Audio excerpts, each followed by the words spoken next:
Hola amigos, buenas tardes. Gracias por permitirme estar allí en su hogar, entre ustedes.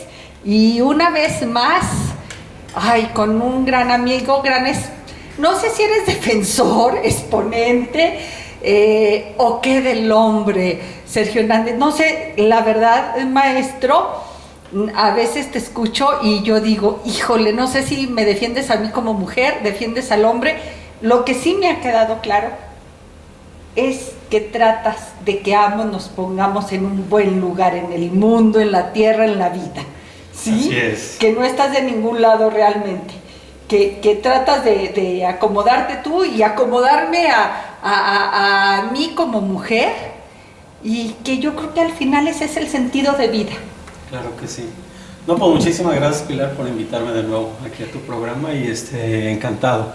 Pues no sé cómo presentarme, pues no, defensor de las mujeres no necesitan que las defendamos. Ya nos hemos sobrelimitado. Defensor de los hombres tampoco. Yo creo que pues es como lo planteaste al final, ¿no? O sea, defensor de nuestra integridad, hombres y mujeres. A mí me encanta un concepto que he descubierto y que ya lo había comentado Claudio Naranjo en un libro.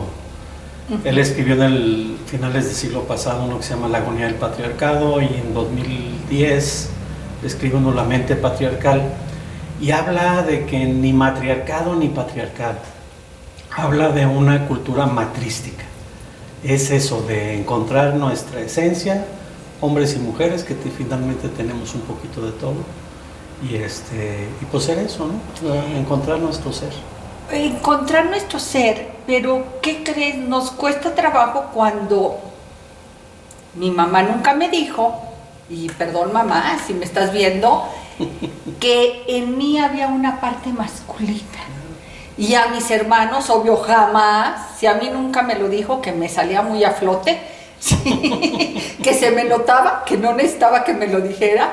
Dijese, a mis hombres mucho menos decirles, hay que explorar tu parte femenina, ¿sí?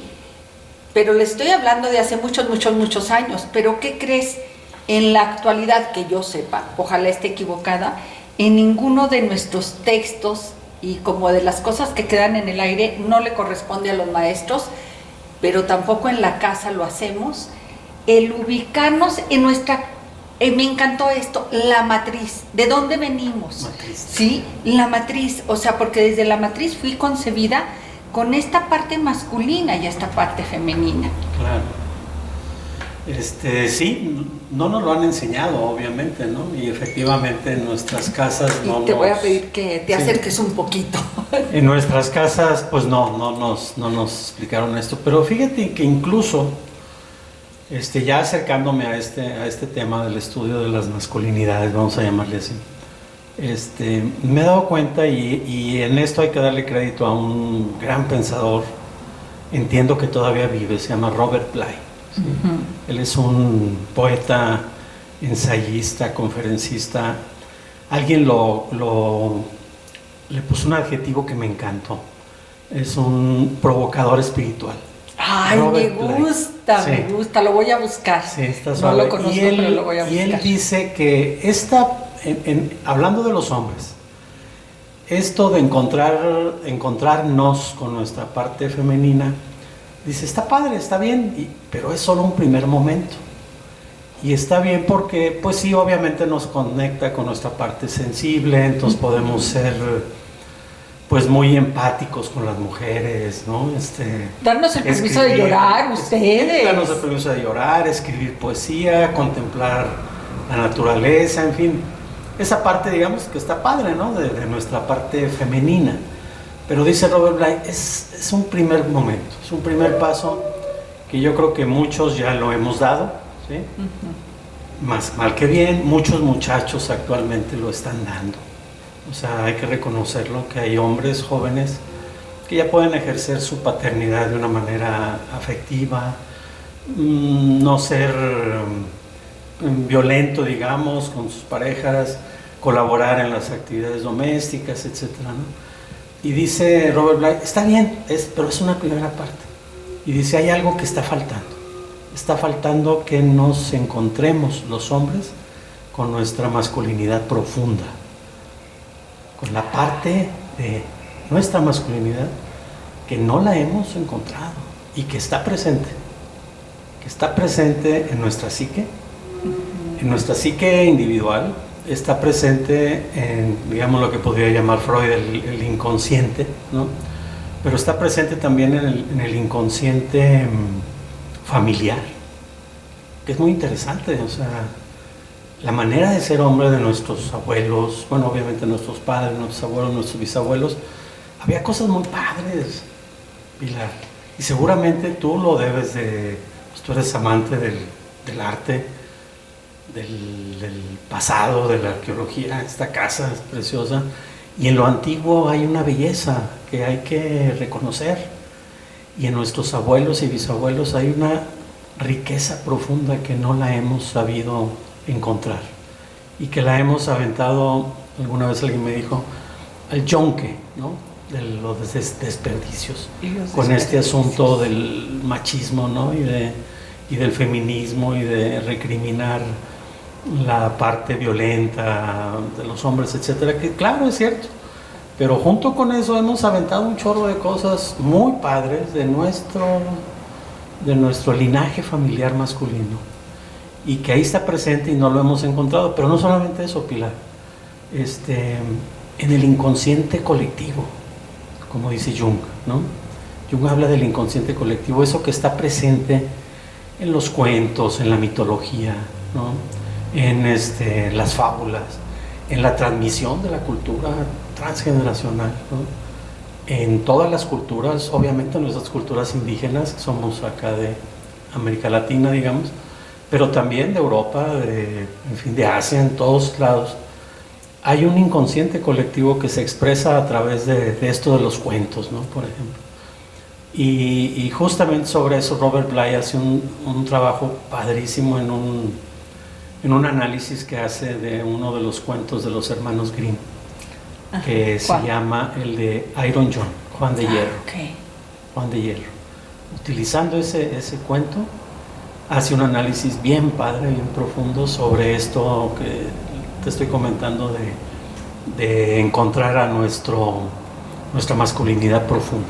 Pero a ver, yo ahorita que me estabas comentando esto, obvio, me estaba remontando a que hemos echado a la basura ese sentido de protección del hombre, ese sentido natural de proteger, y no estoy diciendo a la mujer, estoy diciendo a la familia, de proteger a su tribu, de proteger, porque como nosotros nos hemos vuelto autosuficientes, no te necesitamos. Entonces hemos echado a la basura, pero a la vez yo digo, ¿dónde busco esa parte íntima ancestral cuando tengo que quitar mucha basura de lado? Muchos de los tabús, muchas de las creencias, muchas de las falsas ideas. Resulta que ahora soy y somos como seres humanos un cúmulo de cosas sobrepuestas que para llegar a esta parte que me dices fina, íntima, de mi yo personal, no es como fácil. Que ¿dónde lo busco? ¿Me entiendes? Como que dime por dónde. En el fondo del pantano. En el fondo del pantano. ¿Qué tantos vestidos tengo que quitarme? Muchos. Para llegar a la desnudez pura. Muchos egos, mucha basura, efectivamente, cultural, del consumismo, del patriarcado, en fin. En el cuento al que hago referencia, habla de que en el fondo de un pantano está un hombre primitivo, que está ahí y que está, al parecer, en el cuento, dando lata, ¿no? Porque parece que cuando pasaban, estaba en el bosque afuera de un castillo, cuando pasaba alguien por ahí, pues arrancaba, sacaba la mano y metía al fondo a un perro o a un pobre incauto que andaba por ahí y lo llevaba hasta el fondo del pantano, ¿no? Y el cuento narra de un muchacho que se anima a ir a ver qué pasa ahí. ¿Qué hay? A ver qué hay ahí. Y como iba con su perro, pues se da cuenta que sale un brazo de ahí y dice, chino, pues aquí está el problema, ¿no? Aquí es lo que está ocurriendo con los que está desapareciendo en este reinado, ¿no? En este reino. Y entonces lleva a muchos hombres con cubetas y empieza a sacar el agua del pantano. Hasta el lodo. Eso es lo que tenemos que hacer, Pilar. Y eso lo dice Robert Bly, metafóricamente, obviamente. Es lo que hace una terapia psicoanalítica, es meterte a lo profundo, a eso húmedo que no queremos ver, a esa dimensión de la sexualidad incluso que hay que reconocer, a esa parte oscura que todos tenemos, ¿sí? Y que está ahí. Y que es parte de nosotros. Y que es parte nuestra, efectivamente, y que tenemos que enfrentarla. Y que con el ánimo de, no, ahora somos ya bien buena onda, ¿no? Los hombres somos bien empáticos con las mujeres. Pues no, es otra careta, es otra máscara. Es otra careta más. Y que no sale esa parte que tú dices, ¿no? Porque una mujer quiere también quien la proteja, ¿no? ¡Claro! Y una familia necesita de alguien, un hombre que proteja. ¡Claro! Y eso es el hombre profundo, ese hombre primitivo que está ahí, eso puede hacer. Pero le tenemos miedo, los hombres ahora le tenemos miedo. Le tienen miedo y nosotros de alguna manera hemos desdibujado este hombre. Sí, claro, las mujeres se han encargado. Nos hemos encargado, pero fíjate que a mí me cuestiona mucho y el otro día estábamos en otro tema completamente diferente con otras mujeres y yo les decía, hemos desdibujado al hombre. Le digo, Yaguas, ¿sabes que en ese momento vi un peligro? Porque vamos perdiendo el sentido de vida. Porque decía yo, y estaba Saúl, ya me acordé, y Saúl no entendía, mi esposo, no entendía por dónde iba yo, y le dije, es que yo me pregunto el día que ya no te necesite absolutamente para nada, ¿qué sentido? Le digo, no me preocupo yo, el sentido de tu vida. Te voy quitando el sentido de tu vida. Si ya no necesito que me protejas, ¿qué crees? Pues ya no necesito ni siquiera que me hagas el amor, ya no necesito que vengas a casa, puedes venir o no puedes venir. O sea, el hombre va perdiendo también el sentido de vida y la mujer, como que los dos vamos perdiendo parte del sentido de vida. Yo creo que los dos. Los dos. Y creo yo, Aguas, Pilar, en esto de necesitarnos, ¿no? Uno a otro. No creo como necesitar, quizá utilice mala palabra, pero de alguna manera justificar tu permanencia. Sí, pero tenemos que justificar. Ante nosotros mismos. A partir de nosotros mismos. Claro, yo quiero convivir con una pareja, etcétera, ¿no? Mis hijos, pero el compartir, con uno mismo. Con uno mismo. Compartir algo que yo soy completo. Exactamente. A mí me queda claro que, ¿qué creen? Yo me preocupo por mi felicidad y que él se preocupe por la mía. No, y la comparto. Por la de él. Pero, ¿y el día que no tenga con quién compartirla? Pues la compartes contigo misma. Aún así, somos hombres y mujeres que estamos llamados, si no bien a vivir en pareja, sí vivir en sociedad. Yo tengo Tú tienes tus dudas, sí, vamos a entrarle, porque yo también tengo mis dudas. Alguna vez yo estaba con una persona en la punta del faro en Mazatlán. Ajá.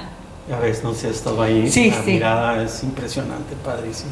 Que no se termine el mar. No se termina el mar, es infinito. Ahí sí ves que le da vuelta. Y yo compartía en ese momento con mi pareja, le decía, híjole, ¿sabes qué? Me imagino yo solo en un velero, en un yate, no digo ni siquiera lujoso ni nada, yo solo allá, en la infinita, en lo infinito del mar. Y sí, la verdad, yo sí me he mirado durante mucho tiempo solo en una cabaña, por ejemplo, en la sierra. Hay una parte espiritual muy padre. No, a mí me encanta, no me muevas eso porque me causa conflicto, me gusta estar sola. Claro, sí, y disfruto bien, de mí. Y está bien. Y yo creo que ese es uno de los ruidos, digamos, o de las de las dificultades que tenemos en esta sociedad tan caótica y tan demandante de consumo, de tener, que se nos ha olvidado el ser, ¿no? Y yo creo que eso es lo que hay que compartir, ¿no? Con otra pareja. Desde luego, yo estoy hablando que sí me encanta estar solo, pero también estar con alguien, pero no para completarle, no para que ay, no, complete, yo no puedo con eso en la espalda. No para que me complete, no para este mito horrible, creo que lo hemos comentado acá, de la media naranja. No. No somos seres completos, ¿no? Y en ese sentido, creo que lo que tenemos que hacer es mirarnos a nosotros mismos, hombres y mujeres, no nada más los hombres, mirarnos en esa parte de completud, ¿no? Y a partir de ahí compartir, ¿no? Tú acabas de decir una palabra que me puede encantar, la completud. No somos cómplices, pero sí nos complementamos. Pero yo creo que ahí también volveríamos a lo del inicio de buscar en mi intimidad primero qué soy. Si no sé qué soy, pues ni siquiera sé cómo puedo estar bien parado en esta vida. Claro. Sí, y yo ahorita me imaginaba, cuando decías esto de lodo, me imaginaba una escultura, que tú también sabes de esto, cuando hacemos una escultura que la diseñamos en barro y todo, el alma es de alambre, ¿sí? El alma, la estructura, la hacemos primero de alambre, lo vamos recubriendo de capas de barro, ¿sí? Pero al final, y a mí me pasó una cosa, en algún ejercicio de la escuela, cuando estaba yo en la escuela, la tienes que cubrir para que se proteja la humedad y no se desmorone. Yo no la cubrí, regresé y estaba toda desquebrajada y me llamó tanto la atención que esta alma de alambre no era como yo la había hecho ya alguna, y eso me hizo reflexionar, creo que era otros temas, pero me hizo reflexionar cómo en alguna parte de este alma de alambre, no puedo decir que acero porque no era acero, se habían pegado, había quedado incrustado algo de barro, pero otra parte ya estaba oxidada y otra parte parecía que nunca le había tocado el barro. Y creo que era un tema espiritual por lo que yo andaba en ese momento, pero me hizo de alguna manera reflexionar que por más que nos pueda tocar un hecho en nuestra vida, hay parte de nosotros que es vulnerable a reaccionar de manera diferente, ¿sí? Decía yo, es el mismo alambre, es el mismo barro, pero ¿por qué en algunas partes quedó como si no se hubiese tocado? ¿Por qué en otras se oxidó? ¿Por qué en otras quedaron pegostes de barro? Y creo que eso nos va sucediendo con la enseñanza, que a veces no sabemos ni de dónde nos llega. A mí ahorita que dices esto, que es muy bonito, se me hace esto de la escultura y el alma. A mí me parece que y se me vino a la mente, son las heridas del alma que todos tenemos, todos y todas. Son heridas que se han fraguado, incluso ahora lo estoy comprendiendo, de manera transgeneracional. Hay una parte en la familia que se han ido guardando y nosotros las actuamos, bailamos con ellas, ¿no? Y es parte de nuestra alma. Y obviamente las que nos toca vivir a partir de nuestra infancia, que pues todos tenemos algo, ¿no? Entonces, es esa alma que efectivamente todos tenemos y que alguna parte está, digamos, no vulnerable, otra parte está un poco más vulnerable, pero en todos hay heridas. Hay heridas, que ahí es justamente en donde, creo yo, regresando a la metáfora del pantano, ahí es donde tenemos que entrar. Es decir, cuando no queremos reconocer las heridas del alma, entonces ahí es donde metemos nuestras máscaras y nuestra careta, digamos, ¿no? Y yo creo que de lo que se trata es eso, de limpiar, ¿no? Esa escultura, limpiar, para ver qué hay. Aquí se quedó pegado esto, aquí se oxidó. Ok, vamos a ver qué pasó, ¿no? Y vamos a limpiar el alma, porque eso es lo que nos da estructura. Eso es lo que nos sostiene en la vida. Y es lo que vamos a seguir transmitiendo. ¿Sí? Y es el propósito de nuestra vida. Finalmente. Es el propósito de nuestra vida, pero ¿qué crees? Creo que hemos cometido también un error en la concepción que tenemos como herida. Ah, claro. ¿Por qué le tengo miedo yo a la herida? Porque en automático me recuerda el dolor. Es que me tocó un marido borracho, sí, ¿no? Entonces lo asocio con las creencias, sí, de dolor, de sufrimiento, y pues como para qué me muevo de aquí si ya encontré mi comodidad, como para, ahora sí como vulgarmente decimos, como para que él le rascó a la herida si sé que va a volver a sangrar. Entonces creo que tendríamos que ir a la concepción de estas heridas. Claro, y agradecerlas. O sea, de lo que sufrimos, de nuestros dolores, es de donde aprendemos más. Y eso es lo que hay que trabajar. Claro que sí. Claro que sí. Pues el estar pero sí no permanecer en el dolor. No, sí, yo no. Quedarnos con la enseñanza. Esto, ¿sabes qué? A mí siempre me ha cuestionado mucho, porque entiendo que una parte de mí, y puedo honrar esa parte de mí, que ha crecido por las pérdidas. Claro. Por las pérdidas de mis hermanos. Digo, porque si después de perder 5 hermanos no he aprendido nada en la vida, pero cuando digo esto, puede abarcarme el dolor de la pérdida, pero también la luz del haber compartido un camino. Claro. Y esto es muy difícil y me sigue costando, aunque reconozco lo que pudieron, el gran regalo de vida que me dieron ellos de luz, me sigue doliendo su partida. Te cuesta irlo acomodando en el camino. Pero eso es, justamente, yo digo, las piedras del camino nos sirven, podemos hacerlas a un lado, ¿no? O sea, es decir, no enfrentarlas. Y andar por ahí buscando la vereda y de repente nos perdemos, ¿no? Yo digo que las piedras del camino es para enfrentarlas, para verlas, para tocarlas, para padecerlas, sufrirlas, obviamente, el dolor, ¿no? Claro, saber por qué me caí, si me raspé la rodilla. Las pérdidas, todo eso. Pero cada piedra, si la reconocemos, la trascendemos y subimos. Y luego viene otra piedra y volvemos a subir, y viene otra piedra, y ahí es como vamos creciendo.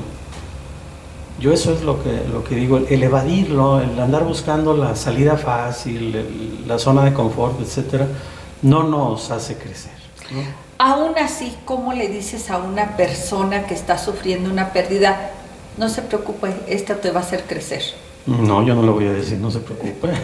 O sea, mira, a mí, súfrala. Yo les digo que el dolor hay que llegar al gozo. Y me refiero al gozo no en la alegría ni en la felicidad, sino al gozo en esa sensación de vivirlo intensamente. Sí, está bien, nomás intensamente, hay que cuidar de no caer en la concepción psicoanalítica de lo que es el gozo. A ver, dime, ¿qué es el goce que no es el gozo? El goce es disfrutar de la herida. De la herida. Y quedarme ahí de víctima. No. Yo ya te entendí, sí, por dónde va. Y efectivamente, creo que es pues es aprender de eso. Yo cuando hay una pérdida, y lo he visto en el consultorio, ¿no? Con mis pacientes, sobre todo, yo he visto las pérdidas más fuertes, es perder un hijo chico. Sí. Pareja joven que pierde un hijo chiquito, casi recién nacido. Pues, ¿qué les dices? ¿No? ¿Qué les dices? ¿Qué? No, esto que me dijiste ahorita, pues no se los voy a decir, obviamente, pero sí, a ver, ¿qué mensaje quiso traer esa alma que no se pudo quedar y que se fue? ¿Qué hay que aprender de ahí? ¿Qué mensaje?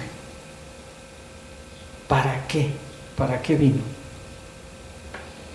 Y en ese sentido, pues puede uno encontrar, a lo mejor, híjole, pues lo difícil no se va a quitar, el dolor no se va a quitar, pero sí tienen la posibilidad de darle un sentido a esa pérdida, ¿sí? Y a esa pérdida que he visto así ya en términos de una pequeña alma que no se puede quedar, pues es un alma que queda en algún lugar, ¿no? Que finalmente queda en el corazón de esa familia, y que lo importante es no negarlo, sino darle un buen lugar a una pequeña alma que llegó y que no se pudo quedar. ahí el asunto es darles un buen lugar. Cuando no se los queremos dar por no recordar, porque nos dolió mucho, ahí hay una dificultad y vamos a irnos tropezando en el camino después por no haber reconocido eso y por no darle un buen lugar, en este caso, a un pequeñito, una pequeñita que vino y que no se pudo quedar físicamente en este plano. Pero pareciese que en ese tema de la muerte, los seres humanos, híjole, somos tan complicados con la vida, mucho más con la muerte. Tomamos dos caminos, y digo tomamos porque me veo involucrada. No quisiéramos hablar de ellos, como para no volver a sufrir, no ni siquiera te digo volver a hablar del cómo fue su partida, ni siquiera volver a hablar de su vida, ¿sí? O lo veo también en otras situaciones en que se toma de pretexto el estar sobre ellos para volver precisamente a lo mismo, a ser víctima de la pérdida. Fíjate que en esto, Pilar, yo he estado, pues no sé, me han estado llegando información y mensajes, todo, porque he estado, digamos, como al pendiente de este tema de la muerte y de los muertos, ¿no? Y me ha hecho mucho sentido una frase que yo la escuché mucho desde mi infancia, porque yo vengo de una familia muy católica, ¿no? Mi madre pues nos inculcó esta religión, mis padres, ¿no? Y yo llegué a escuchar, y creo que muchos quienes nos están viendo lo han escuchado, y con todo respeto por las religiones, ¿no? Las diferentes religiones. En la religión católica hay una parte en un evangelio donde Jesucristo manda a llamar a uno de sus apóstoles, de los pescadores que estaba reclutando, digamos, para que lo siguieran. No me acuerdo quién era, ¿no?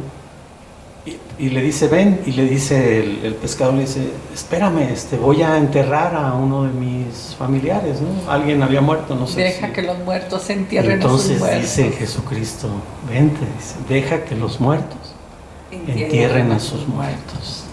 Y entonces es un llamado. A mí se me hace, eso lo escuché mucho y no lo había entendido hasta creo que ahora. Es como decir, déjalos en paz a los muertos. Desde constelaciones familiares lo hemos visto a la hora de hacer una constelación cuando alguien ya murió y los que quedamos vivos estamos muy encima de ellos, mirándolos, llorándolos, etcétera. El que está como representante de la persona que falleció, así como que dice, ya, déjenme en paz, ¿no? Ya, yo estoy re a gusto. Por eso dice, descanse en paz, por eso decimos descanse, hay que dejarlos descansar en paz. Incluso a los muertos, eso me costó trabajo también, por mis padres, ¿no? Pues mi madre murió hace casi 4 años, mi padre hace muchos años más. Y uno tiene la tentación de seguirles pidiendo. ¿Cómo para qué? Ayúdame con esta bronca, mira que esto, que si el dinero, que si la pareja, que si la chamba, etc. Échame la mano, papá. Ya, por favor, no hay que pedirles nada. Déjenlos descansar. Hay que agradecerles, eso sí, y hay que tomar lo que nos dieron, pero no estarles jeringando la vida todavía pidiéndoles algo, como si no hubiera sido suficiente lo que nos dieron. Como si no hubiese sido suficiente lo que nos dieron, que lo más valioso que tenemos, que es la vida, se las debemos a ellos. Pero creo que volvemos a caer en nuestras creencias y sobre todo muy de nuestra cultura mexicana, ¿sí? O sea, los duelos que son entre fiesta y no sabes si estás haciendo una fiesta o estás rindiéndole homenaje tú como víctima de una pérdida. Porque eso sí, los enaltecemos, algo pasa con la muerte, ¿sí? Algo pasa con la muerte que ni modo, mamá, me toca exhibirla, pero las 3 hijas que ha perdido son las más bonitas, las más buenas, gracias a Dios que les digo que estoy al final de la lista, ¿verdad? Pero nos pasa a todos, ¿sí? Hay algo, un hálito de que obvio, al que es malo también lo mandamos al Como que si la muerte viniera a hacer algo, te digo, a enaltecerlos más allá del lugar que tenían.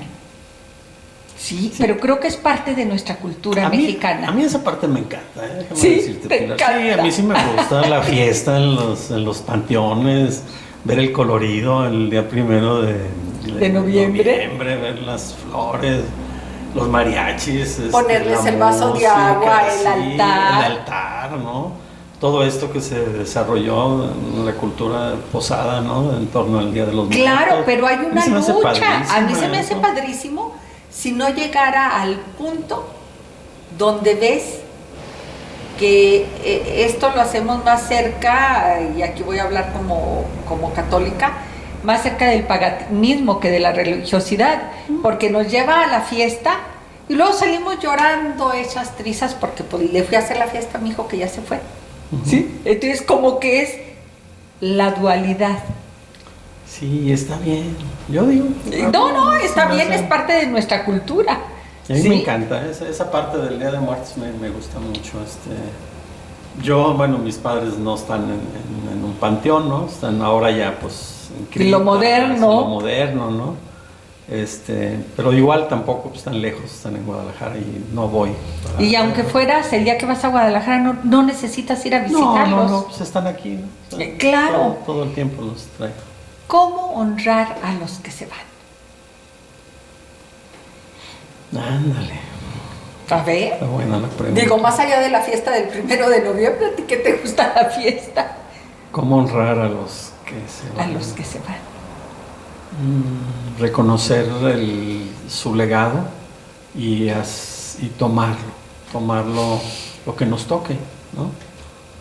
Lo que nos toque y trascender las dificultades que vimos que tuvieron, porque sí hubo obviamente dificultades en nuestros padres, en nuestros ancestros, y como para no repetirlos, no hacerlo desde el enojo, desde el resentimiento. Yo no voy a ser igual a ti, papá, no voy a ser igual a ti, mamá, sino hacerlo desde el reconocer lo difícil de su destino. Y en ese sentido decimos desde Constelaciones honrar lo difícil de su destino. Veo lo difícil que fue para ti, te agradezco la vida y mírame con buenos ojos si ahora yo lo hago a mi manera, si ahora yo lo hago diferente, a mi manera y voy a la plenitud. Creo que esa es una buena manera de honrarlos. Tomar, ahora sí que lo bueno y lo no tan bueno, trabajarlo también, pero también agradecer esa parte oscura que también tuvieron, que todos tenemos, como lo dijiste ahorita. Y creo que esa es una buena manera de honrar, reconocer lo que son, lo que fueron, todo.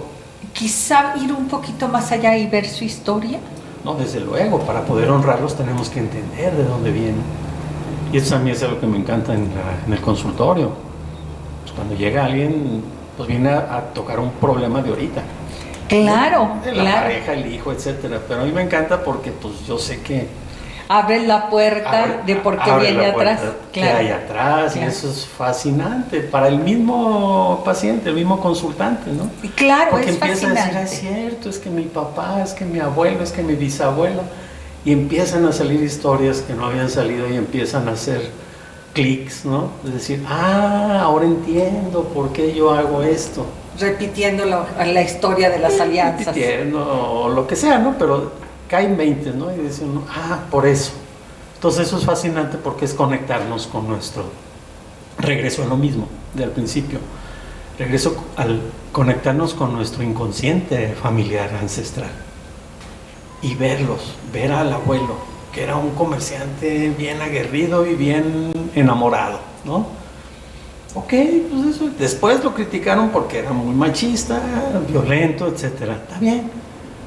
Bueno, no estuvo bien, pues, pero hubo cosas muy padres, ¿no? Y eso lo puedo entender en el momento que conozco su historia. Y quedarme con lo bueno. Y que voy más allá de lo que dice la historia oficial familiar. porque ahí hay secretos, hay un chorro de cosas. Hay muchos secretos. Que hay que ir haciendo un ladito, ¿no? Para encontrar, ¿no? Pero ¿cómo tratar o diferenciar? Y creo que a usted y a mí nos ha pasado que hay hechos en nuestra infancia que nos acordamos y luego de repente decimos, si realmente me acuerdo o me lo han contado tantas veces que creo que me acuerdo. Que ya me la creí. Que ya me la creí. Es bien común eso. Sí, o sea, y es más, de repente a mí me pasa que me dicen, no, es que esto, y digo, no, oye, no hagas dudar de mí, porque yo no me acuerdo de ese momento. Pero realmente, si de nuestra propia vida hay recuerdos que no sabemos si son ciertos, en mí sí que, o por tantas veces que me lo contaron, imagínate en la de los abuelos, porque creo que a pesar de que mis padres y mis abuelos han vivido más años, y tengo un padre de 95 años, hemos perdido la costumbre de decir, a ver, platíqueme de su papá, platíqueme de su vida, de usted. Es algo que yo decía ahora con esto de la pandemia y de la cuarentena, que voy a decir algo que a lo mejor se va a enojar, desafortunadamente está terminando, digamos. Hubo una parte muy padre que yo les decía a todo el mundo, les decía en algunos programas, etcétera. Decía, aprovechen que tienen ahorita a sus abuelitos, a sus papás ya mayores, que lo tienen en casa, para preguntarles, para platicar, incluso graben, ¿no? Y pregúntenles todo lo que no les han preguntado, que es una maravilla, es padrísimo, ¿no? Y regresando a esto de cómo nos vamos creyendo las historias familiares, pues es que así es. Y yo digo que no es que nos engañemos. Incluso si lo creemos y lo vivimos de esa manera, así fue. Para nosotros así fue. ¿Es tu verdad? Es mi verdad. Yo recuerdo a un paciente ahorita que decías, él refería que cuando era muy chiquito su mamá lo había dejado con su abuelita durante 3 meses, que estaba muy chiquito. Y él lo recordaba con mucho dolor y decía que iba a la esquina, era de un pueblo, a ver si llegaba el camión, ¿no? Que llegaba, porque esperando que llegara ahí su mamá. Uh-huh. Y pasaron las terapias y le decía yo, por otras cosas, pues que platicara con sus tías o con su abuelita, en fin, de esas partes, ¿no? De su historia. Y llegó un día sorprendido, dice, es que resulta que dice mi abuelita que no fueron 3 meses, que fue 1 semana. Pues sí, pero él la vivió como 3 meses. Él lo registró por un tiempo. Claro, por el dolor y la soledad, etcétera, ¿no? Entonces, claro, la verdad real es 1 semana, pero él la vivió de 3 meses. Oye, fíjate que eso me hizo recordar ahorita, en algún momento, una persona que se acercó a mí y dice, es que tengo un hombre violento, me golpea todos los días. Le dije, caray, todos los días, ¿cuántos días a la semana te golpea? No, le dije, ¿al mes? Sí, al mes sí. Le digo, si lo pusiéramos en un año, no, este año sí me ha gritado, pero no me ha golpeado. O sea, sí, te vas y dices tú, pero era su creencia, así tal cual me lo vomitó. Me golpea todos los días. Entonces dices tú, son jugarretas que nos juega la mente, sí, pero que nos quedamos atorados ahí. Uh-huh. ¿Sí? Y eso nos hace más daño que el hecho en sí. Claro. Por ejemplo, a chico, pues a lo mejor el trauma de sufrir el abandono, que fue 1 semana. Y fue trauma, porque sí lo vivió así, como de 3 meses. Oye, pero hablando de abandonos, se dice que el abandono es como una impronta que llevas en la piel. Pues después de 9 meses de estar en el vientre de mamá y échate para afuera, pues ¿cómo no vamos a tener esa herida de abandono, de rechazo? Ahora, ¿cómo? Porque hay abandonos involuntarios, y aquí voy a confesar algo, A mí el día que me dijeron, y fue a través de configuraciones familiares, de constelaciones, tus 3 hijos fueron abandonados, llevan la impronta del abandono. Yo nunca los abandoné, nunca. En ese momento hubiese jurado sobre la Biblia, no, sobre 3 Biblias, sí, que son mis 3 hijos.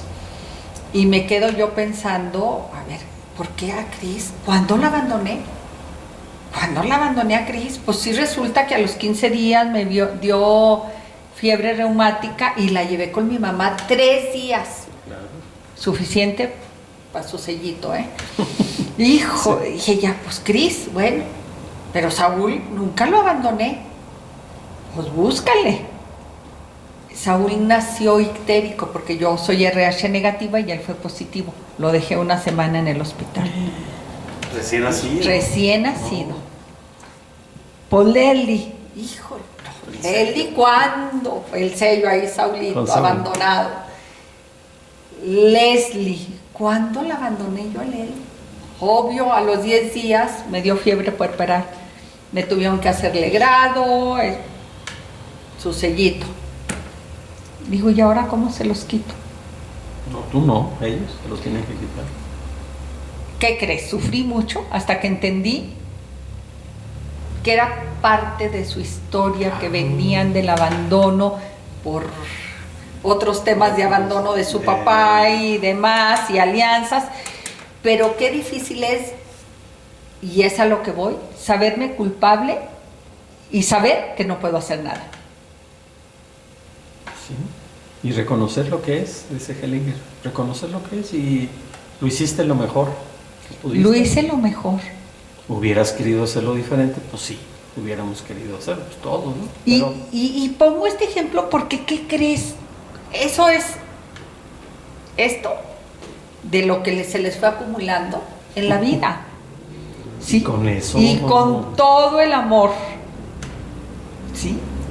Entonces yo me pongo a ver mi propia historia y digo, al igual, también he de traer, y a lo que voy, son estas heridas. Sí.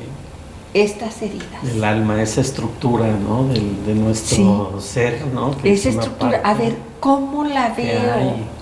¿Cómo accedo a ella? Para saber, obvio, yo esto ya se los dije a mis hijos, ¿qué creen ustedes? Lo más maravilloso es que ellos, sin conocer esta parte de la historia, todos ellos en algún momento de su vida me habían confesado que ellos crecieron pensando que yo algún día los iba a abandonar, fíjate. Es que ya los había abandonado desde antes. Sí, ay, hasta me dolió. Pero dices tú, es parte de la historia, de su historia ya. Y venimos, y podemos relacionarlo con esto que comentábamos ahorita, Pilar, de la muerte, ¿no? Finalmente, pues claro, y sí los vamos a abandonar físicamente, o sea, nos vamos a ir, como se fueron nuestros padres, nuestros abuelos, ¿no? Claro, nos vamos a ir y eso es, o sea, y así es. ¿Y cuál es el problema? O sea, pues tenemos que crecer con eso. Tenemos que trabajarlo, superarlo, sí. Diferentes heridas de diferente tipo, pues nos van moldeando, ¿no? Me gustó mucho esta figura de la escultura. Te la presto para que la utilices. Sí, la verdad.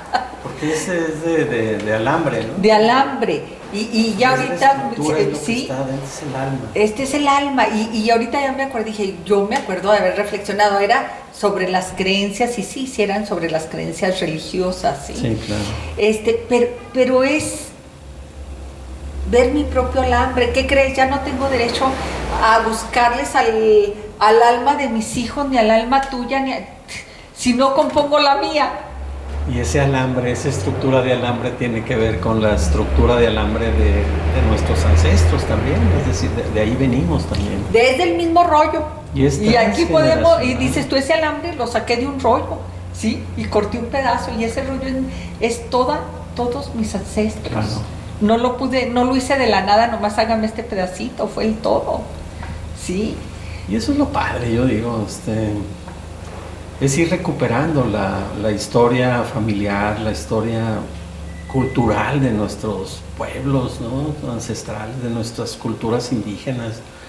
Fíjate, Pilar, y los reconozco ahorita con todos y todas, a mis 65 años me he estado encontrando en algo que yo debo haber vivido en mi juventud, en la época hippie, ¿no? De los 60, 70. De este tema de las culturas indígenas, ¿no? De esto de los temazcales, de las pulseritas, claro. de la contemplación con la naturaleza, del respeto a los animales, ¿no? De esto de la contemplación del sol y de la luna, ¿no? La parte cósmica, digamos, ¿no? Y cómo todo eso está relacionado con nuestra vida, ¿no? Con nuestra esencia, etcétera. Y yo lo veo maravilloso, realmente. Y estoy encontrando mucha sabiduría en estos pueblos que aparentemente son incultos, analfabetas, iletrados, ¿no? Pero con una sabiduría.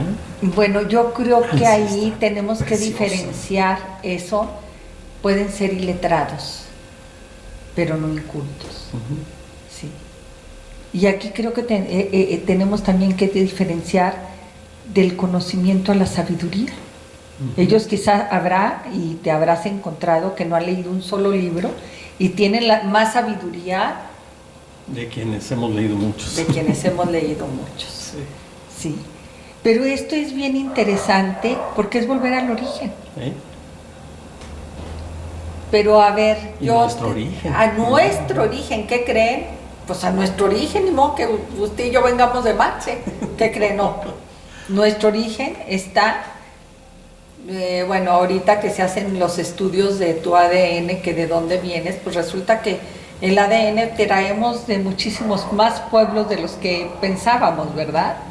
Y si mi ADN viene de allá, pues también esta parte de mi memoria histórica viene también tomando cositas de todos lados. Y algo que he ido yo aprendiendo últimamente también es cómo hay un ADN, además del genético, digamos, uh-huh, ¿no? Celular, hay un ADN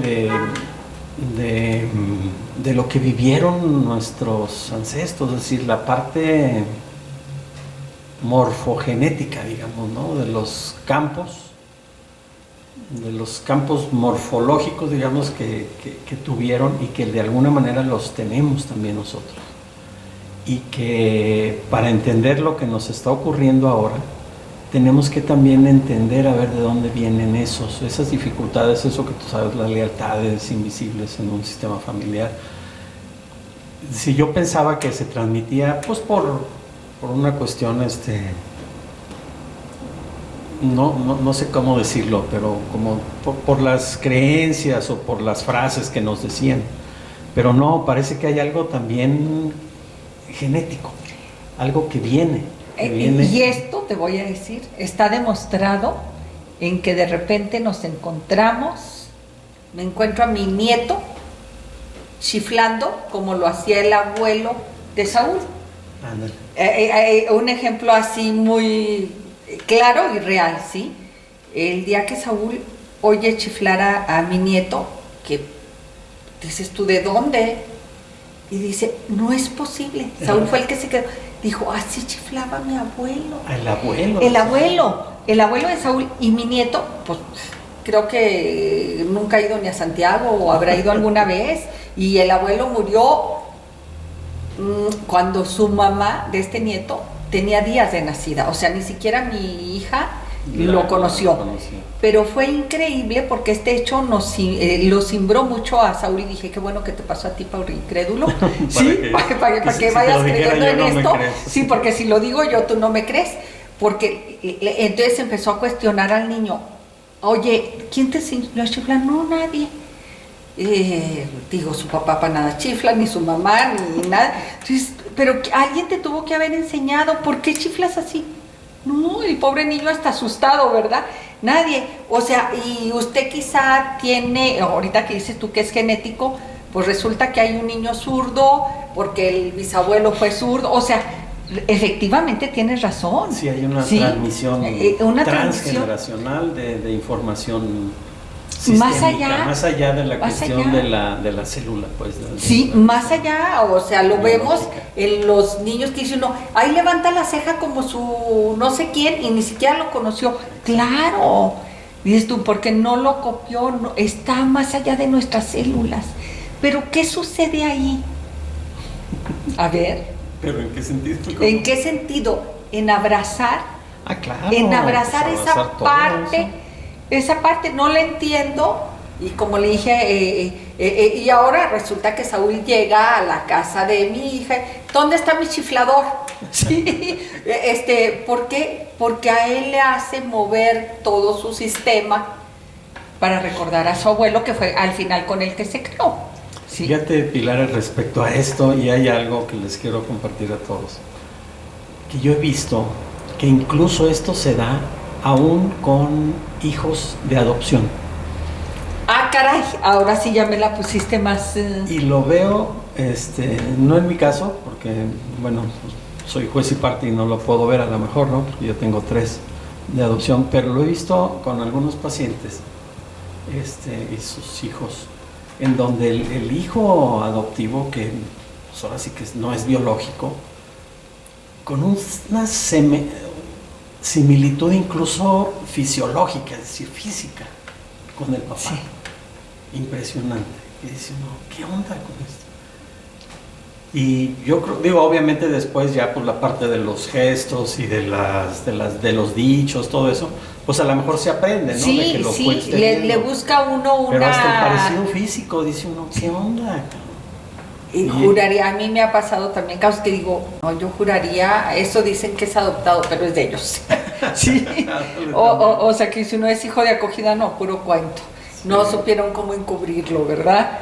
Y es que yo creo que todavía hay mucho que estudiar en este tema, ¿no? Y especialmente en el de las adopciones, yo cada vez me sorprendo más, pero hay mucho que estudiar todavía, más que estudiar, observar, ¿no? Y ver qué pasa. Porque efectivamente, si es complejo nuestro sistema familiar ya de por sí, ahora imagínense conjuntar varios sistemas familiares, ¿no? En una sola familia, digamos, ¿no?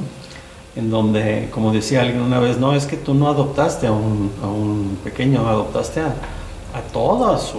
Es como cuando se casa uno, que claro, dices tú, no me caso con ella. Nunca me lo dijeron. Y se casa uno sin investigar, aunque hubiese investigado, así se hubiese casado uno, ¿verdad? Sí, es difícil, por eso dicen, ¿no? Con la pareja, ¿no? Pues es que ni parientes somos, ¿no? Ni parientes somos, sí, no somos pero, nada, pues, pero... Sí, es complicado, solo con un hijo, más complicado. Un hijo de adopción, pues de acogida. Un hijo de acogida, pero aquí dices tú, me traje a la familia a vivir conmigo sin conocer a la familia. Claro. Y siempre va a ser... porque bueno, así es el sistema de adopción, siempre va a ser como que entre velos, ¿sí? Porque nunca supimos realmente quién eran los padres, mucho menos los abuelos, o sea, como que hay un velo que lo tienes que ir descubriendo a través del propio personaje, que es el hijo de acogida, y luego ya no sabes si es por el otro o por ti. Porque con esta tesis que tú me estás diciendo, sí, dices tú, pues no sé si es por mí o por ¿qué su parte mamá? Mía es esa, sí, ¿no? ¿Qué parte mía? ¿Y por qué? ¿Y por qué yo adopté? ¿Y por qué a él? ¿O por qué a ella? ¿No? ¿Por qué eligió tu hogar para ser? Porque él eligió, ¿no? Sí. Porque yo lo elegí, en fin. Híjole, es que esto se mueven cosas bien, de veras, bien interesantes, y yo no pudiera dejar de abordar tampoco ¿cuál es tu visión ahorita que estamos hablando? Ahora sí que es un tema recurrente hablar de la vida y de la muerte, que estamos tocando la muerte, el por qué en este momento tantas pérdidas. Yo no lo he entendido, pero estoy segura que quizá hay una explicación, el por qué tantas pérdidas a nivel mundial. Creo que el COVID puede ser un pretexto, como pretexto de la vida misma. ¿Qué sucede también en la psique de nosotros, que lo estamos viendo? Ya no nos acordamos si se murió o no se murió. Yo de repente me encuentro preguntándole a Saúl, oye, el doctor fulano se murió, y el otro día me dijo, ¿de dónde sacaste eso? Le dije, es que ya no sé ni quién se ha muerto ni no. Le digo, esto está como con las bodas, que tengo que ver las fotos y digo, fue a mi boda, ni me acuerdo. El recuento, ¿qué está sucediendo? Y eso me preocupa a mí, de que estamos permeándonos emocionalmente y psicológicamente para las pérdidas. Yo creo que, bueno, la manera como yo he interpretado esta pandemia, ¿no? Y esta dificultad del COVID, y retomando un poco esta visión de las culturas autóctonas, tradicionales, yo creo que es el virus de la conciencia, le llaman algunos. Vino a decirnos, hey, tranquilo, calma, haz consciente, te has perdido a ti mismo, has irrespetado a la naturaleza, la has violentado, has contaminado, etcétera, a ver si ya te calmas tantito, ¿no? Yo recuerdo cuando empezó la pandemia decíamos que eran 2 meses, un mes. Sí, no, 3 semanas. Sí, empezamos una semana antes de Semana Santa para que cuando la de Pascua ya estuviéramos libres y todo el mundo nos la creímos. Entonces decíamos, bueno, a ver, vamos a guardarnos, digamos, un mes, ¿no? Sí. Y hasta veíamos cómo disminuyó la contaminación, los pajaritos y no sé cuánto rollo, ¿no? Y sí, fuimos haciendo conciencia y nunca nos imaginamos que iba a ser tan larga, ¿no? Y yo creo que sí, efectivamente, parte de lo que dices de las pérdidas es ir haciendo conciencia también de la vida, ¿no? Ir haciendo conciencia de nuestra vulnerabilidad y de que si no nos cuidamos y si no nos respetamos entre nosotros también nos perdemos, ¿no? Y que si no cuidamos nuestro sistema inmunológico a partir del ejercicio, la alimentación, el controlar nuestra mente, ¿no? A mí sí me hizo mucho sentido esto de que lo más difícil de esta pandemia fue controlar nuestros miedos, ¿no? Controlar el miedo. Yo creo que mucha gente murió más por el miedo que por lo que... O bueno, el haber sentido tanto miedo y tanta angustia hizo muy vulnerable. Te hizo más vulnerable. Ándale, no que murieras por el miedo, ¿no? Sino que te haces vulnerable. Sí, tu sistema se te bajó, ¿no? Entonces yo decía mucho eso. Sí, desde luego hay que cuidarnos, el cubrebocas, etcétera, pero estar bien, hagan ejercicio, hagan meditación, aliméntense bien y esto pues, lo vamos a poder sobrellevar bien. Entonces yo creo que sí es un poco, yo sí coincido, el virus de la conciencia, hacernos conscientes de todo, de la falta de respeto a nosotros mismos, a la naturaleza, a los demás. Fíjate que ahorita que dices hacernos conscientes, y creo que el tema y que no, quizá no lo hacemos tan conscientes porque nos hemos hecho conscientes, como dices tú, del cambio de la naturaleza, de mis cuidados, pero creo que no me he hecho consciente de la responsabilidad de ser sobreviviente ya. A estas alturas, a lo mejor para mañana ya no, pero por lo pronto hemos sido sobrevivientes de un largo año. Sí, y pues, privilegiados finalmente, ¿no? Digo, visto así desde ese claro. Tanta pérdida que hemos visto cercana, ¿no? Decir, bueno, pues somos privilegiados. Somos privilegiados porque somos de los que hasta el día de hoy, lo repito, estamos contando parte de lo que ha sido esta larga etapa. Pero ¿hacia dónde nos lleva? Fíjate, Pilar, algo que a mí me gusta mucho de esto que estamos viviendo, no nomás de lo de la pandemia, sino estos cambios tan grandes en la cuestión de género, ¿no? Del feminismo, el machismo, la cuestión de la tecnología. La tecnología que nuestra... Todo esto que estamos viviendo, yo digo que somos una generación afortunada. Sí. Pilar, estamos siendo testigos de cambios muy fuertes en un periodo muy corto que nuestros familiares, no sé, abuelos, pues no vieron, ¿no? O sea, fueron periodos a lo mejor muy sin tanto cambio, ¿no? Y ahora nosotros somos testigos de eso. Entonces, yo creo que sí nos toca, en ese sentido, asumir la responsabilidad de eso y documentarla a través de estos programas que tú tienes, digo, cada quien tendrá su manera, ¿no? Quien haga pintura, escultura, quien pueda escribir, quien platique con sus familias, etcétera, pero es decir, ser testigos de estos cambios sí nos obliga a ser responsables, digamos, como para transmitirlo de la mejor manera, que quede evidencia de todo esto, que no quede nada más como una historia, pues en el año 2020 hubo una pandemia de coronavirus y hubo tantos millones de muertos. Creo que esa es una responsabilidad. Ahorita tú mencionabas a los artistas y ya te mostraré una obra que hice narrando esto y todo el mundo me ve así, les digo, no, yo necesito que el día de mañana digan, quede constancia, oye, ¿qué es esto? Pues es que la que lo hizo le tocó vivir esto. Entonces fue su manera de expresarlo, ¿sí? Y porque el arte, así como puede ser atemporal, ¿sí? Que puedes hacer ahorita algo del Renacimiento y dices tú, pues no sé cuándo se hizo.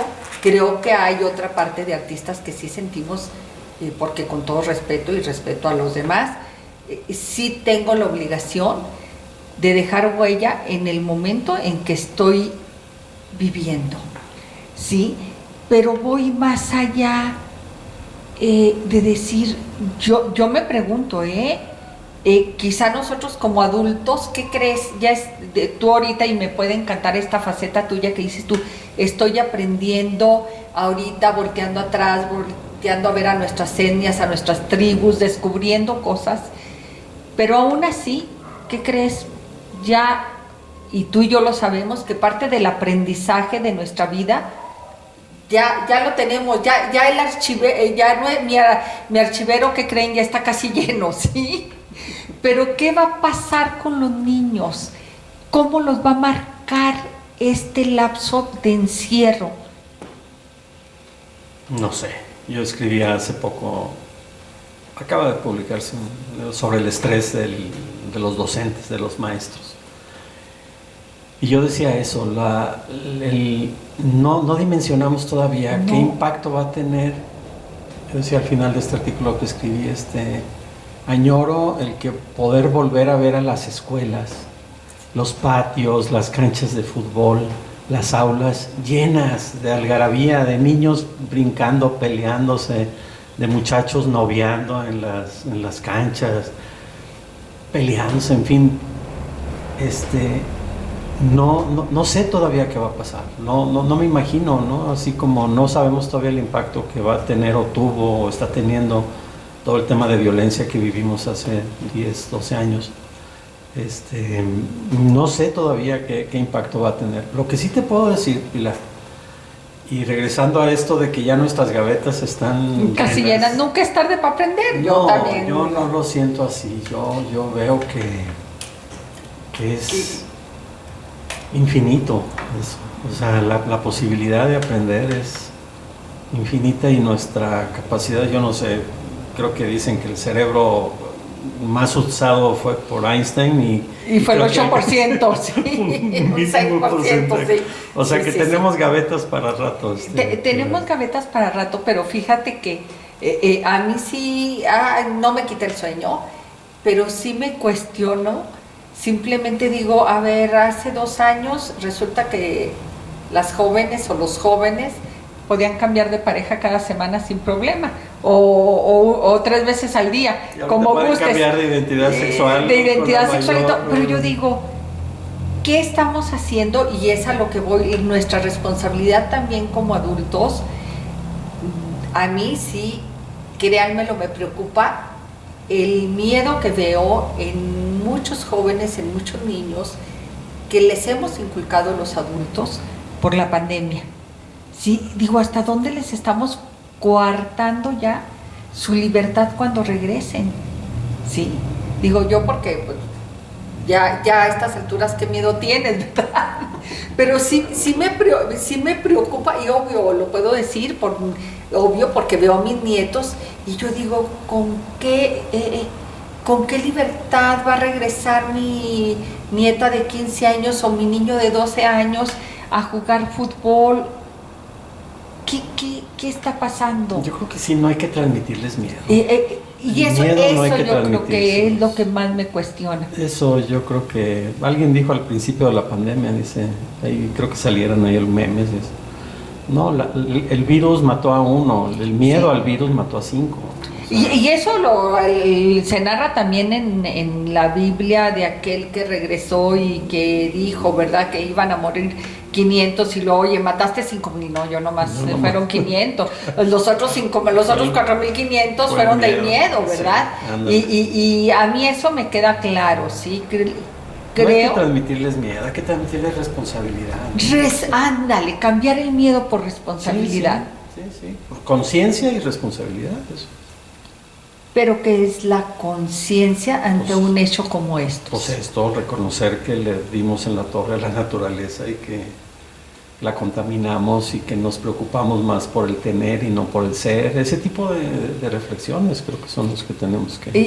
Y reflexionamos, y yo me atoro luego con un tema de que antes de la pandemia teníamos, creo que un mes aquí en Durango, a lo mejor me equivoco, pero no era mucho tiempo, no usar bolsas de plástico. ¿Te acuerdas? Que acabamos de empezar en que ya teníamos que llevar nuestra bolsa a cualquier comercio porque ya no nos iban a dar bolsa de plástico.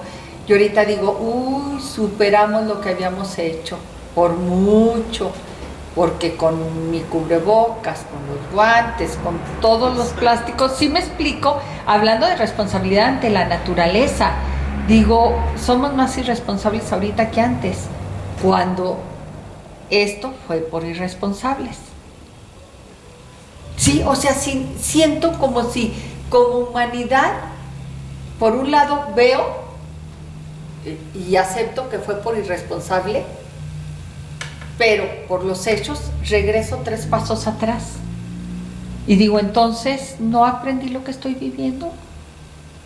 Pues yo creo que muchos no lo hemos aprendido y muchos también pues no lo aprendieron y se fueron en el camino, ¿no? Y se fueron. Pero no es personal. No. También, a ver, ahí, y esto yo creo que sí va a ser muy tema tuyo, ahí ¿qué está sucediendo? No son las personas que se han muerto, no es por ser irresponsable. No es personal. ¿Qué sucede? Yo creo que esto, cuando decías ahorita honrar, ¿cómo honramos a nuestros ancestros? Yo creo que hay que honrar también la vida de todos. Y honrar implica honrar el destino de cada quien. Yo lo he aprendido en esto de la terapia. No podemos interferir en el destino, digamos, en el proyecto del alma, ¿no? De eso sí, la vida, el destino y la muerte no me corresponde. No me corresponde a mí, no puedo ser Dios, ¿no? O sea, no soy, yo no voy a decir quién vive y quién muere, ¿no? Quién se enferma y quién no se enferma, ¿no? Cada quien tiene lo suyo. Yo puedo acompañar procesos de dolor, acompañar procesos de conciencia, ¿no? De decir, pues viene de por acá, o yo creo que tendrías que mirar acá, allá, etcétera, ¿no? Eso lo podemos hacer, pero de ahí a interferir, por ejemplo, cuando me preguntan en el consultorio, oye, doctor, entonces, ¿qué debo de hacer? ¿Lo cambio de escuela o sí o no? No, pues es que eso ni eso me toca, ¿no? Haga conciencia de esto, lo otro. En fin, yo creo que en esto de las personas que han muerto, pues es, pues es aceptarlo y reconocer que eso le tocaba, eso nos correspondió a nosotros, vivir cerca de ellos esa pérdida, algo nos dice. Algo le dice a cada quien, a cada uno de los miembros. Y de manera diferente. Y no se trata de amor, se trata de la propia historia de nosotros en coincidencia con el otro. A quienes han sobrevivido, ¿no? Que son muchos, afortunadamente, y que hemos tenido la oportunidad, yo he tenido la oportunidad de escuchar también sus relatos. También lo que significó estar al borde de la muerte y haberla librado. Híjole, son enseñanzas bien fuertes. Ahí sí me cayó el 20, dice alguien. Ahora sí ya aprendí. ok, pues ese es lo que te tocaba, ¿no? Y ese es tu nivel de conciencia y ahora el nivel de responsabilidad que te corresponde, ¿no? Y creo que cada quien, Pilar, lo hemos vivido de manera diferente. De manera diferente. Fíjate que a mí, y como dices tú, aún aprendemos, y me quedó tan claro, no hace mucho, de veras, no hace mucho, le estoy hablando gracias a esta pandemia, que la vida, el destino y la muerte no nos corresponde. Y el otro día me cuestionaba, claro que tengo al mejor cuestionador en casa, a Saúl. Me decía, ¿y por qué dices que el destino? Pues si para eso vivimos, para forjar nuestro destino y luchar por él. Le dije, mira, Saúl, el destino no nos corresponde porque, ¿qué crees? ¿Cuántas veces digo, no, ya mejor que no sufra, que se muera? Si en ese momento me correspondiera a mí el destino de otra persona, en ese momento yo ya llevaba muchos muertos, porque muchas veces hemos dicho, ay no, ya está tan malito que no vale la pena vivir, la calidad de vida ya es muy mal. Le digo, sobre mi vida, ¿cuántas veces he dicho, ay, ojalá que me tragara la tierra? Ya me había tragado la tierra muchas veces. Le digo, ¿y qué crees? Hasta a ti te puedo incluir. Ahí terminó la conversación. Sí, hasta no, de tu destino me hubiera encargado yo, porque a ti también ya te he puesto muchas veces del otro lado de la banqueta, igual que tú a mí. Le digo, entonces entendí que por algo no nos corresponde el destino, ni mío, y mucho menos el de alguien más. Qué bueno que no está en mis manos. Hay una ahorita que decías esto, Pilar, me acordé de una frase que yo repito mucho con mis alumnos de psicología. Decía, creo que era Althusser quien lo decía, que el niño cuando nace viejo. Y entonces vamos entendiendo que eso que nos enseñaron alguna vez en alguna de estas poesías de que somos los arquitectos de nuestro propio destino, ¿sí te acuerdas? Sí. Y que uno es el que decide. Sí. Entonces, pues, ¿cuál? Puro Desde cuento. que nacimos, llegamos a una cultura con un idioma, nos ponen un nombre que nunca nos preguntan, llegamos a una familia donde nunca nos preguntaron. Pues, ¿cómo que vamos a ser dueños de nuestro propio destino? Pues no, si desde el principio ya nos dijeron dónde nos habían guardado un lugar para el cual íbamos a llegar, y ahí estábamos destinados ahí. Y a mí me puede maravillar que volteo hacia atrás y digo, mira, para lo que me venías preparando y yo ni cuenta. Sí, o sea, ¿a poco no te maravilla esta parte de decir, van sucediendo cosas en la vida y ni te preguntas, pero de repente llega un hecho que le da razón a todos esos pasos que diste, claro, ¿sí? Claro. Y dices tú, no, pues volteo a ver los hilitos y digo, bueno, aquí sigo a donde me lleves. Aquí sigo y por algo, ¿no? Y algo tenía yo que venir a aprender aquí y hay que reconocerlo y aceptarlo. No puedo dejar de preguntarte, maestro, el cómo vas compaginando tus terapias con tu vida personal. Cuando sabe uno, porque lo sabe, y si usted no lo sabe en algún momento se lo va a preguntar, que tienes que ir soltando cosas que a veces parecieran incongruentes con tus propias ideologías y creencias. ¿Y sabes a qué me refiero, aunque no lo digas? Sí, no sé exactamente a qué te refieres, pero hay muchas cosas que pudieran encajar. Esto de la psicoterapia es maravillosa porque yo creo que te pasa a ti igual con el arte. No puedes estar ajeno. Ajá. ¿Sí? Sí, claro. Es decir, lo que construyes afuera es lo que hay adentro también. Lo que acompañas afuera, en este caso a mis pacientes, a mis consultantes, es también lo que tengo yo adentro. Es decir, y llegan los que puedo o los que sienten que yo puedo acompañar, comprender, como quieran llamarle, ¿no? Ahora entiendo que son los campos, ¿no? Morfogenéticos, que me atraen. Los campos del consultante y el campo mío que hacen clic y podemos transitar juntos, ¿no? Y nos conectamos mi alma con el alma de ellos, y yo siempre prendo una lamparita que está cerca del paciente y prendo mi lamparita, ¿no? Que tengo a un lado mío. Y digo, es tu alma y es mi alma, es tu espíritu, es mi espíritu, que estamos aquí en conexión.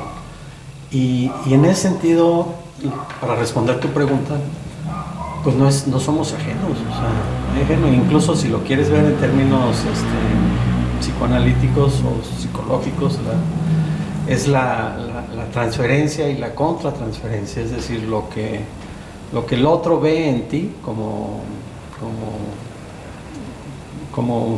yo como terapeuta, pero además lo que el otro refleja de lo mío, ¿no? Lo que me dice. Como espejearte, sí, claro, tú en el otro. Entonces, pues no se puede separar, ¿no? Incluso es parte de el que yo esté teniendo a lo mejor en algún momento una dificultad de pareja, pues me van a llegar parejas, ¿no? Con dificultades y pues claro, pues ¿quién mejor para entender pues, que yo, porque yo ya lo estoy viviendo, ¿no? Entonces, pues ¿cuál es está bien, ¿no? Y en esa parte, híjole, me diste una explicación que no iba por ahí, pero que es para mí. No, porque yo digo, ¿por qué? ¿Para qué pregunto? Sí, porque siempre me pasan,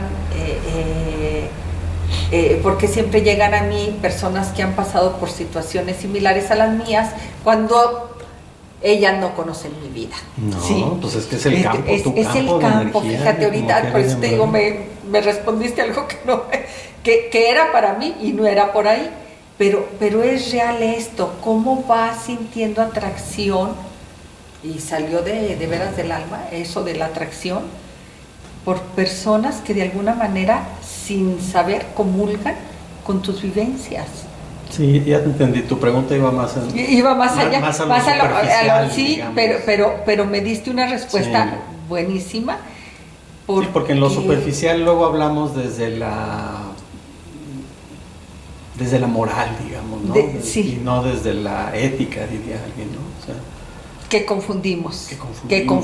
Sí. Y eso me encanta, porque por nuestras creencias, y es una falsa moral, y hasta eso es, oye, y hasta eso es falsa, fíjate. Claro, y hasta eso es falsa. Además, y nos lleva a juzgar y a decir, ay no, esto, lo otro, lo demás allá, ¿no? Y más allá de juicios, el entender que la vida se trata de esto, de tomar y soltar.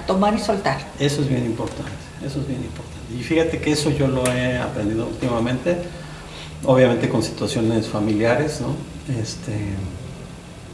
Y es difícil, porque el soltar es el ego, son tus creencias, son tus máscaras que has ido construyendo durante toda la vida para protegerte de las heridas, ¿no?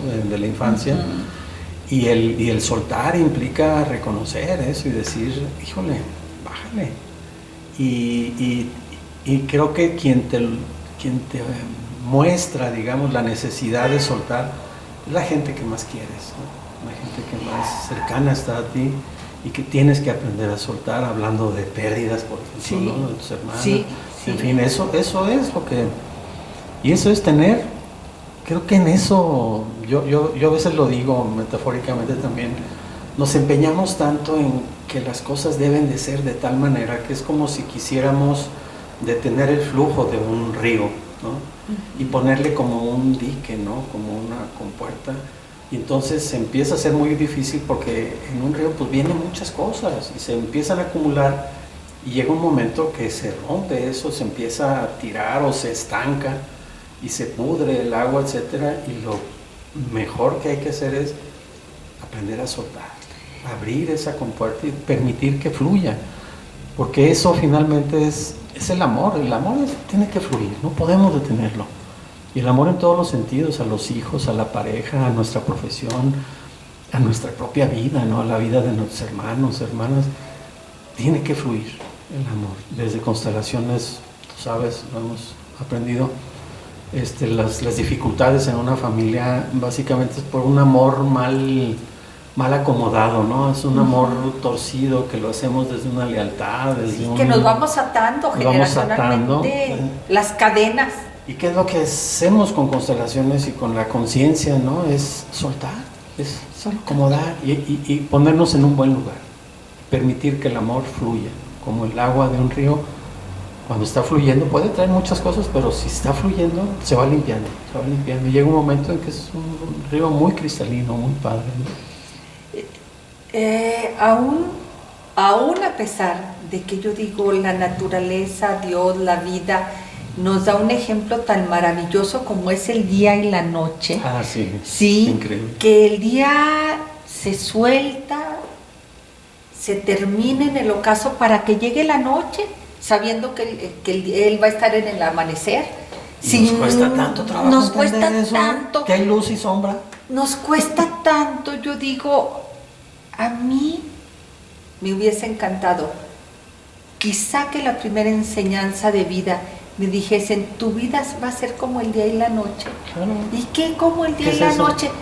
Pues que vas a tener la luz y la vas a soltar para que llegue la oscuridad. ¿Y qué crees? Sin miedo, porque va a volver a amanecer.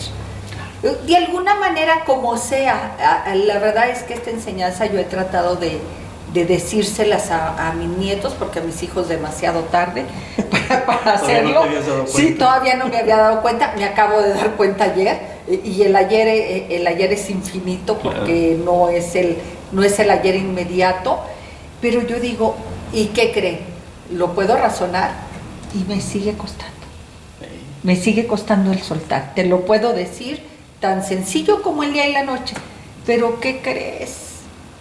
Híjole, abrir la mano me cuesta. Me cuesta, porque en el retener, híjole, pues el retener es mi seguridad. Entre comillas. Tontamente, sí, entre tontamente, entre comillas. Lo que sí te puedo decir que en el retener es retener mis miedos. Sí. Hay que soltar. De soltar. También los miedos. Y hay que soltar, hay que fluir. Me da miedo que si suelto, no sé si me caigo o me elevo. Hay una frase, a mí me gustó alguna vez, eso sí fue de hace muchos años, que dice, es que si lloras y te quedas nada más con ese dolor y esa de víctima, dice, si lloras por haber perdido el sol, dice, si lloras por haber perdido el sol, tus lágrimas no te permitirán ver las estrellas. Y es hermoso. Es hermoso. Es hermoso. Y hasta como católica me remonto al Vía Crucis, digo, es que si me quedo en la cruz, no voy a ver la resurrección, ¿sí? Si no suelto el dolor de la cruz, mis lágrimas y mi dolor no me va a permitir el gozo de la resurrección. Pues, ¿qué creen? Como discurso me echo muchos, pero me sigue costando el soltar, la decisión del fluir. Puedo fluir con la vida porque la vida es superior a mí, por eso fluyo. Porque no nos queda de otra. Porque no nos queda de otro. Sí, yo cuando digo, oye, ¿cómo estás? Fluyendo con la vida. Ay, sí, tú tan libre también. Digo, no, pues porque no me queda de otra, ¿verdad? Ya entendí, eso sí ya lo entendí, que esto del destino y la vida es superior a mí. Pero en los hechos de la vida cotidiana, me cuesta mucho el soltar, Me cuesta mucho, y reconozco que es por mis temores, que es por inseguridades, que es por mis alianzas, por lo que quiera. Sigo reconociendo que mi ego es superior en el soltar. Por eso puedo admirar en ti el soltar, que no es lo mismo el fluir. Que yo no, soy bueno en soltar. Sí, no, yo lo puedo ver, que no sé cuánto te habrá costado, pero has sido capaz de caminar soltando. Sí. Es que es pesado caminar cargando. Ay, me la regresaste. No, pero yo no estoy diciendo de ti. No. Cada quien se acomoda lo que tiene. De veras es más fácil caminar con una mochila ligerita. Sí. Y avanzas más, llegas más rápido y sabes más a dónde vas. Porque si estás cargando muchas, de repente una te jala para un lado y la otra te jala para el otro. Entonces son puros egos, puras cosas que no son de nuestro ser y que nos ocultan, digamos, nuestro propósito trascendente. porque ese es el tema, ¿no? Es encontrar y no perder o buscar el propósito trascendente de nuestra vida en cada momento, porque va cambiando, ¿no? Pero cuando digo trascendente es que trasciende más allá de las generaciones, más allá de tener una casa, más allá incluso de un hijo, más allá de una pareja. Porque esto es individual, personal, es el plan de mi alma. Intransferible. Es el plan de mi alma, es el plan de esa estructura de tu escultura, ¿no? Sí.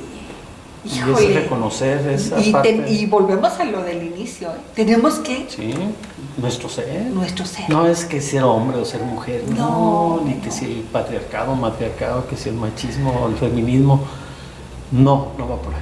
Digo, qué bueno que se discute y qué bueno que no haya violencia hacia las mujeres, qué bueno que se acabe el machismo, qué bueno que no haya acoso laboral, etcétera, todo esto que compartimos, ¿no? Tú y yo, y que lo hemos platicado aquí en este programa, qué bueno que no es, pero ya va más allá. Va más allá, más allá. Porque al final ese instante, fíjate, a mí me encanta esto, en el momento